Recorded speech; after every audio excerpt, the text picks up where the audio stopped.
Hi friends, ఈసారి అయితే tomato egg curry స్పెషల్గా చేశానండి. చూసేయండి, కడాయి పెట్టేసి ఆయిల్ వేసి ఆనియన్ వేసాను, తర్వాత తాలింపు గింజలు వేసాను, తర్వాత కరివేపాకు వేసాను, పసుపు వేస్తున్నానండి.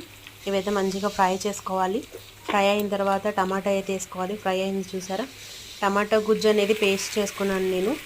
ఒక 5-6 టమాటాస్ తీసుకొని అయితే పేస్ట్ చేసుకొని వేసుకున్నాను. ఇవి కూడా మంచిగా ఫ్రై అవ్వాలి.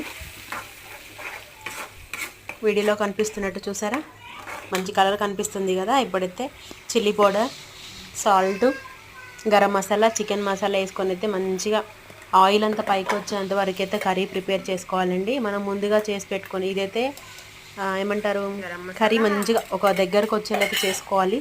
చేసుకున్న తర్వాత మనం ముందుగా ప్రిపేర్ చేసిన ఎగ్ పొంగనాలు అయితే వేసుకొని మంచిగా ఫ్రై చేసుకొని ఫైనల్గా కొత్తిమీర వేసుకొని దించేసుకోవడమే. ఎమ్మి